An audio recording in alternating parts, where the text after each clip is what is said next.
Today on Cook Like Sasha, I'll be showing you how to make the quickest and the easiest rice and peas we ever make. So this is not the traditional way of making rice and peas, but suppose you're in a hurry, suppose you really want to make some rice and peas but you don't have the time to grate a coconut, you don't have the time to pressure no peas, this is the way to go. Alright, so what you're going to need is rice.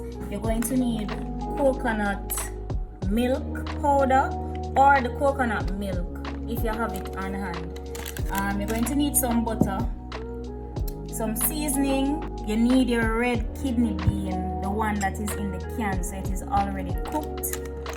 And you're going to need some seasonings where you normally would have found in a rice and peas. So your scallion, your thyme, Scotch bonnet pepper, garlic and pimento, because what we want to do is simulate the taste of a traditional rice and peas. Nobody not supposed to know say at 20 minutes you take and cook it or half an hour, and it literally gonna take about 25 minutes to half an hour to be done. So the first thing you're going to do, you're going to make sure so you have a pot on the stove with water that is boiling. Make sure so the water boil up. Then the next thing you're going to do, you're going to add your coconut milk. But remember, the peas are already cooked, so if you put in the peas too early, chances are it might mash out. It might not, but it might. So to mix your coconut milk, what you're going to need is some water. The amount of water is up to you. The more water you put, the thinner it's going to be. The less water, the thicker it's going to be. And I want mine to be pretty, not really porridge thick, but I want it to be strong. So you're going to put on like maybe 2 cups of water for boil, or 1.5 cups of water for boil on the stove. And you're going to mix your coconut powder. If it's powder, you mix it with warm water.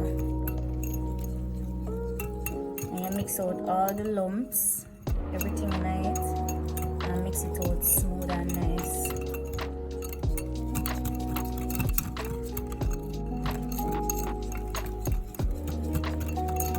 Just like that, and it smells so good. You don't have to use 1 pack, you can use 2.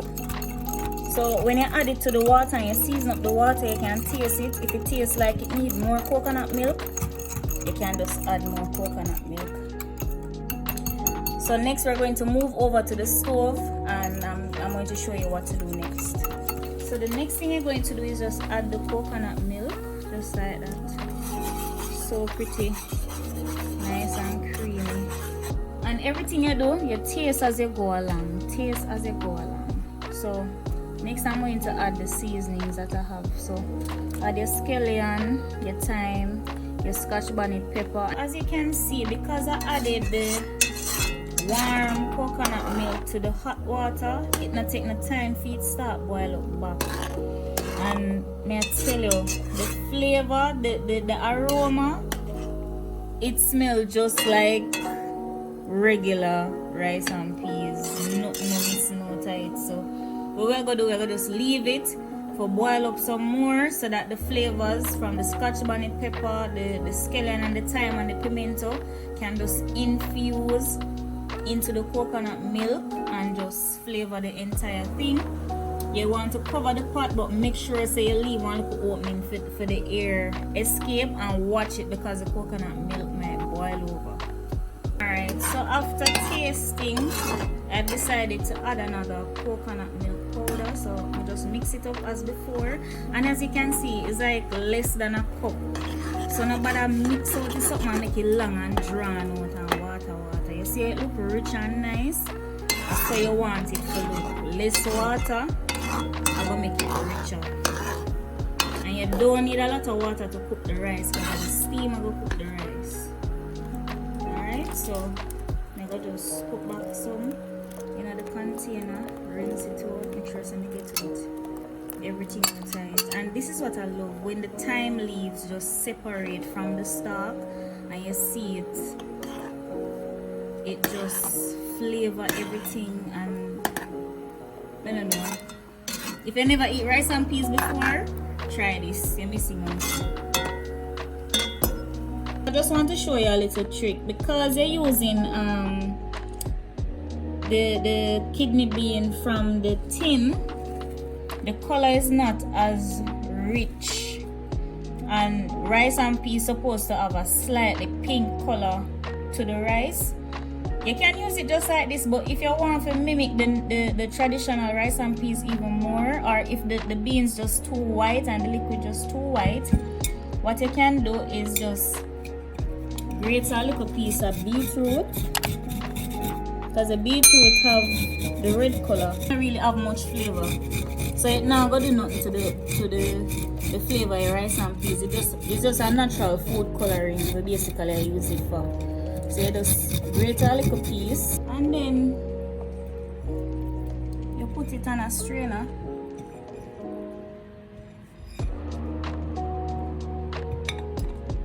And then you add a little bit of water to it. Just a little bit of water to get out the juices.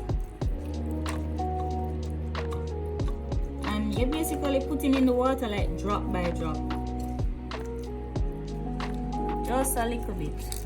So now what you're going to do, you're going to add this beetroot juice little by little to the rice and peas until you get the color where you want.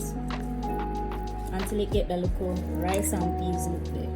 You know what I mean? So you're going to just go dump all of this in the pot because the rice might have come out extremely red. And you don't want that. So you just add it little by little until you get the color where you want. And it will not affect the flavor. So you don't have to worry about that. Alright, so everything look good. Scrape them at the side because all of the goodness in at the sides. As you can see at this point, all of the thyme leaves come off of the stalk. At this point you can either remove it or leave it alone. Never leave it alone because flavor in the stalk. Make sure say the pepper no burst. You see, if the pepper bursts, you probably not gonna eat the rice and peas because they're gonna be extremely spicy.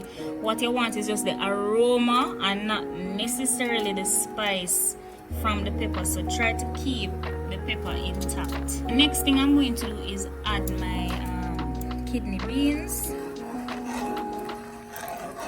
Alright, and you can see what I'm talking about. The kidney beans, it does have a little pink color.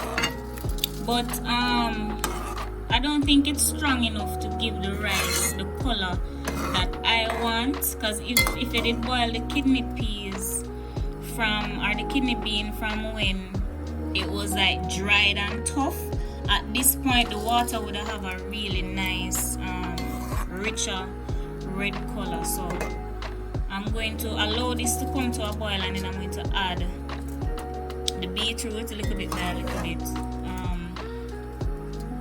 At this point, I'm going to take out the garlic pieces because the worst thing after I eat rice and you just get like a big chunk of garlic. So I'm going to do that and then come back and show you what I'm going in the pot.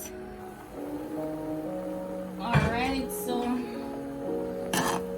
to bubble away. So the next thing I'm going to do now is just add my little beetroot little by little until I get the color I want. I just want it like just a hint richer. So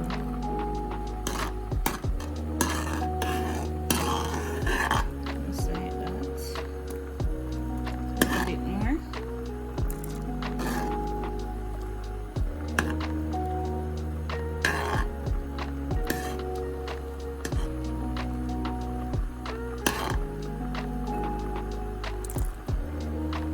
I think that's it now. So I'm satisfied with that color. Yeah, that's a nice color. So what I'm going to do now is to season up the water with the salt. So what I have in here is salt and some Maggie Chicken seasoning. So I'm just going to sprinkle it over it. And it's best, yes, you add and taste, don't add everything one time. So you just add and taste. Sometimes to balance out the flavors, you can add like a dash of sugar. I like that in rice and peas. I have an auntie where she do that a lot. She the first person to say do it, and it really nice. It's like, you know, want to stop eating the rice and peas. It's not like cake or sugary sweet, but it just give it a balance. Remember, spray it on the side. Get all of the flavor and the goodness. The next thing I'm going to do now is to add my rice. And I just wash the rice in the strainer, and down the strainer straight into the pot. Stir it up, and then I'm gonna leave that within maybe the next 5 minutes. The rice is supposed to absorb all of the water. So that's why it's critical, you know, put on too much water in the pot, because it's best you have less water, you can always add more, or less liquid, you can always add more. But if you liquid too much in it and then the rice start get soppy, at that point it's game over for you. So normally what I do, so don't forget to add the butter. This is like literally about 3 minutes after adding the rice. And don't make the pepper first. Don't make the pepper open up on you, or else the long powder house. You can see, when I see we did have to take out none of the liquid. See they dry out as soon as possible. That's why I like using this rice too. Jasmine rice would be great for this. Basmati rice, parboiled rice, any one of them packaged rice, but like bulk rice, you have to be careful with that. Put some salt pepper on top. Was a bit wasteful with it just a while ago. You don't need so much. So just put it on top, cover the pot. Then you have to fold it around like that. Seal all the edges so that the steam doesn't escape. Alright. So that's our rice. I've reduced the flame and put it on top of the, don't know what that thing is called. So it's looking good. So come along. As you can see, the rice is sticky. So I'm gonna taste it now to see. Just put a little bit in my hand and taste it. Actually want some more water.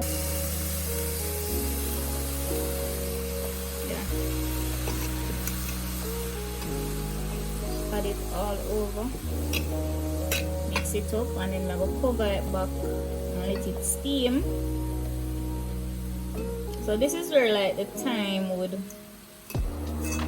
catch up on you, the steaming part, but everything else, as long as I get that first water boiling and you just add everything, you reach here so fast. And the longest thing are the steaming process. So that's what we're doing now. Alright, so my rice and peas is ready to go. Alright, I'm gonna taste it now and see if it wants anything. Perfect. No want nothing else. Really nice. Try it, man. You know you want to try it. It's sweet, you see?